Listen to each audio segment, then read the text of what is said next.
my Hi, video. everybody. It's Mike from Here the Watchman. And today on the Watchman's Report, we are so blessed. We have with us today Sharon Gilbert, in my opinion, the better half of the Derek and Sharon Gilbert team over at SKYWATCH. She's certainly more better for me to look at than to look at Derek. So anyway, we're happy to have you here, Sharon, today. Thank you for joining us. Oh, you know what? I'm so delighted to be here. Thanks for asking, Mike. I want to get right into it with you. Your book, Blood Lies, is just, it's an amazing piece of work. Folks, it's about 432 pages. It's an easy read. It's a wonderful, wonderful book. And you know what? It's dedicated to someone very special to her. Tell us who you dedicated the book to, Sharon. Well, I dedicated the book to Derek because the characters that I write in here they're complex and they're men who are mostly men who are trying to serve the Lord under difficult circumstances. And Derek does that. He models Christ for me every day. And I dedicated it to him because the two main characters, male characters, are Paul and Charles. And to me, he's the combination of both of those. So when you read those characters, you're reading my husband. Wow, that's so touching. Now, what inspired you to write this book, and what, I mean, really, I mean, that fascinates me, how people can get the inspiration and then just get busy and write an incredible book like this. Well, thank you for the compliments about the book. I love the characters in this book, and they become real to me, and that's what you have to do when you're a writer. You have to make the world so real to yourself that it's real to your reader. What inspired me to write it is spiritual warfare. It's something that's not being taught in the churches. Most people don't get it at home, but you can reach people very quickly and easily through fiction in a way that nonfiction has difficulty with. You can teach complicated issues through a story, a plot line that folks would have a tough time grasping and maybe even find boring if they were to read it in a nonfiction book. And that doesn't include, of course, my husband's books. His is so approachable and easy to understand. But I wanted to take a time when men were more gentlemanly. And so the late 19th century appealed to me. But it's also a time, I believe, when the world was so changing. The last 50 years of the 19th century, massive changes were taking place that led into the early 1900s when people started traveling to and fro very quickly, and knowledge was increasing. I believe that the early 19th century kicked off the end times, the final countdown, you might say, where we find ourselves now. So I use that time period to teach spiritual warfare and the prophetic issues that we find in the Bible, and also, frankly, about marriage. You know, it's interesting, Sean. I had a discussion with Alexander Lawrence. He was at the conference in Dallas. He goes by the name Watchman Alexander, yeah. And we talked about the spiritual warfare and the fact that is not teaching it. Why do you think it is the church is afraid to teach about the truth when it comes to spiritual warfare? I think the sad truth is that way too many churches have demythologized the Bible. They've removed all the spiritual aspects from it. They've made it really dry and boring, to be honest with you. They've taken the heart out of the word. And if you are to understand the Old Testament, well, the New Testament as well, if you are to understand Christ's mission when he came the first time and when he's returning, if you're to understand the Old Testament events where the prophets were told, take out this city, it's devoted to destruction, take out these people, kill even the animals. If you don't understand spiritual warfare, then you don't understand any of that. And my belief is that from the first word to the last word, it's all about the supernatural battle that we walk around in. We're on a battlefield every day, and if you don't understand that we're standing in the middle of a war, then you're collateral damage. Wow. Yeah, that's very true. You know, it's it's interesting to me what goes on out there, and how you know, one of the things that I talk about on this show, and it's kind of become my mantra, is either you can be a part of the sheeple or you can be a part of the people. Hmm. And if you're a part of the people, you need to wake up and you Yeah. need to see what's going on. Now, you also brought up something interesting there, about you were fascinated with a time in the 19th century when men, gentlemanlike. And I have to tell you something. I don't know what's happened to that, but you know, I had an experience at the conference in Dallas, and I was going outside, and I held the door open for a woman, because that's the way I was taught. Mhm. And she looked at me and she said, "I can open my own door, thank you." So what has happened? Have women become more callous as well? I think both sides have become more callous. We're not teaching our kids any longer to say yes, ma'am, yes, sir, please, thank you.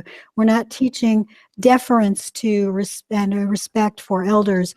We're not teaching the young women to expect to be treated like a princess. We're not treating and teaching the young men to treat those ladies like princesses. My husband opens my door all the time. And when we're riding in a car, I wait for him to come around and allow him to open that door. Young men would do it if the women would allow them. And the women's movement in the 1960s and 70s told women, you know what, you shouldn't rely on men to do things for you. I think it's wonderful. It doesn't mean that I'm not capable of it, but it allows him to show love and for me and to feel like he's the protector, because that's one of the roles that a man is supposed to take in the household. That's very true. I mean, I think we need to train both our young men and our young women. I think the women's movement, for some, like you said, in the Mary Tyler Moore generation, sort of put women in a position where they thought that if a man opened the door for them, that then they were dependent on that man, which is not true at all. It's just And that it a was gesture. in some way. Yeah. No, I think it's a wonderful gesture. When I was raised to let men open the doors for me, but I was also raised that if an older woman is coming up behind me, I open the door for her. In other words, if there's no Well, man, yeah, you're the younger person, you open it. yeah, and that's because you were brought up the right way. Mm-hmm. That's where it all comes back to, you know, is being brought up the right way. Now, with everything going on today in the world, we have lots of stuff going on, round and round. Syria, Iran, North Korea, everything happening today. What do you think is the most important thing for us as Christians to do? With regard to what we see in the news each day, you mean?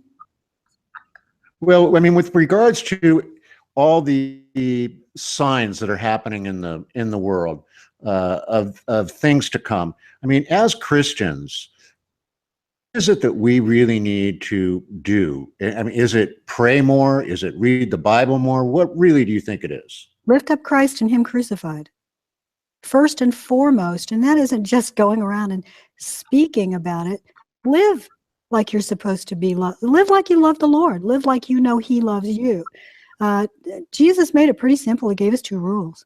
Love the Lord your God with all your heart, soul, and mind, and love others as you love yourself. The implication there is we all love ourselves. You know, we're told today in our society that, you know what, we're born not loving ourselves, and you have to learn how to love yourself. That's crazy. We all love ourselves. We're all, to a certain degree, narcissists. But if we take that same affection for ourselves and put others first, love them as we love ourselves, it's remarkable what a change you can make in the society around you. And people will respond to that in a way that they want to know why you're like that. And then you get an opportunity to tell them about Christ. The world really is, it's pretty simple when you boil it down to those 2 rules, isn't it? It is. It certainly is. I mean, that was very well put, Sharon. Very well put. Now, what do we have to look forward to from Sharon Gilbert? Is there another book on the way? Oh, there are lots more books on the way. Blood Lies, of course, and I'll hold it up again. Blood Lies is book one of what's probably going to be a very long series of books, because it covers about 70 years of time, and there are references that go back even farther. Of course, go back all the way to the garden and before in some places. But the early 19th century, beginning around 1806, you have the fall of the Roman Empire, not the Roman Empire, but what am I trying to say? In what year? The fall of the 1806. It was the fall of the Holy Roman Empire. Yeah. The Holy Roman Empire fell, and Russia moved into all of those countries. And because Russia was moving into those countries, Great Britain wanted those countries too. And then you had the rise of the various French leaders. You have a massive push beginning in about the 1830s to move into the Levant, because the Ottoman Empire was starting to crack. Russia decided that they wanted it. That led it to the Crimean War. Those things ended up leading to treaties it's almost a picture of what we see going on today.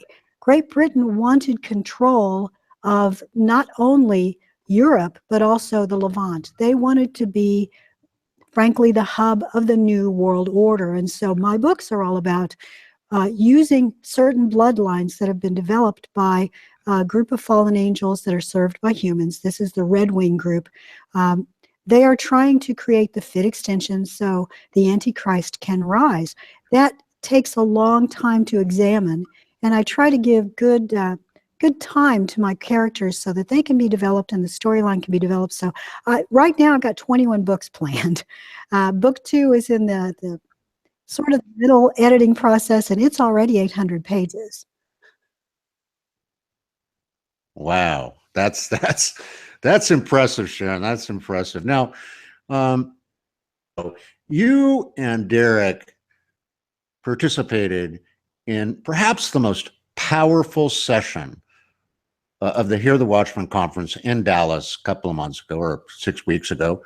And I still get emails about that session. Jeannie still gets emails about that session. It was the couples session, folks. And you know, I'd like just to ask you, what did that panel mean to you, Sharon? And what have you heard back from your listeners or your viewers about that panel? That panel was one of my favorite moments from any conference we've ever attended. I've gotten to present a lot of things to folks when I've given my own presentations at conferences, but this one meant more to me than anything else, because the marriage, the husband and wife team, that's it. That's the smallest battle formation. And if you don't get that right, you're not going to get anything else right. That was an opportunity for the 4 couples who were up there, and we ranged from newlywed up to 37 years married. Derek and I both had previous marriages, so there was a nice mix of experience levels. And I've heard from a lot of people that was the most meaningful. In fact, we had a number of folks who came up to the book table afterward over and over again and said, you know what, that alone was worth the price of admission of coming. So and I know that you've linked to that in your Hear the Watchman videos at YouTube. If folks, you've not yet watched that panel, because Mike's made it there, you can watch it for free. You need to watch it. There's some powerful teaching in that. Yeah, I mean, it's the DVDs are going to be ready next week. Folks, there's a pre-order price of $79. It'll be good for about another week. So go to hearthewatchman.com to order that. The couple session will change your life. That's session number 1. You really want to pay attention to it. Now, Sharon, we're looking forward to, you and Derek are going to come out and speak and participate in Boise, right? We are, and I can't wait. Idaho is one of my favorite states, and I can't wait to go back and see the gorgeous, gorgeous area back. I don't think Derek's ever seen Idaho. But also that Monday following the conference, I think it's Monday, we get to watch the solar eclipse. Yeah, that's going to be amazing. I got to tell you, Sharon, we are going to board tour buses and go up to the top of the Continental Divide. It's about an hour's drive, hour and a half drive in the bus from the hotel, which is the Riverside Hotel in Boise, Idaho. Beautiful hotel. And we will be going up the Continental Divide. The ride up is gorgeous. And then once we get up there, we have this amazing viewing site. It's listed as one of the top sites in the world to actually view the eclipse. And we're going to view it and pray together. It also happens to be Paul Bagley and Heidi, his wife's, anniversary that day. So we're going to kind of celebrate that. And then after we're done viewing the eclipse, we're at the town that was the original capital of Idaho. It's called Idaho City. And it's an old West town with antique shops and restaurants and all that stuff. We're going to go there and spend some time before we come back to the hotel. But folks, you need to get your tickets to the conference now. The early bird special is available through the 15th of this month. You can go on to hearthewatchmen.com, get your tickets, come on out, join Derek and Sharon and a whole other list of amazing speakers who will be there.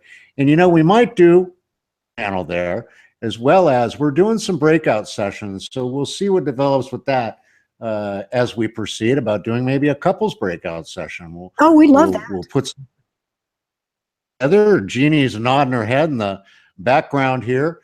And we'll put a couples breakout session so they can actually get some more intimate one-on-one time with all of you guys. Well, Sharon, listen, I really appreciate you joining us today. And folks, Derek and Sharon Gilbert are truly the most wonderful people that Jeannie and I have met along the journey of Hear the Watchman. They are the real deal.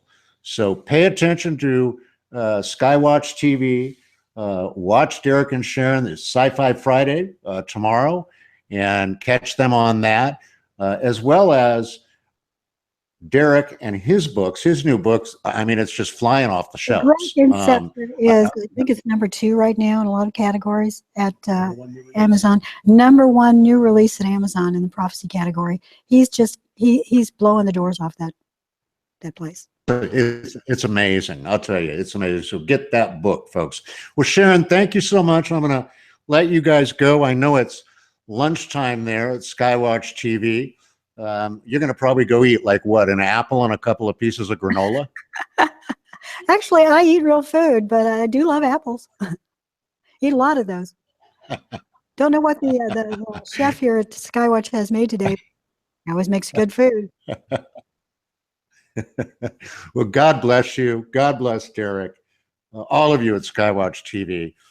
Thank you so much again for spending your time here with me this morning. Yep. Folks, until I see you the next time on the Hear the Watchman YouTube channel and the Watchman's Report, please think about the things that Sharon said today, about the times ahead, about the spiritual warfare going on out there. Pray, pray, pray.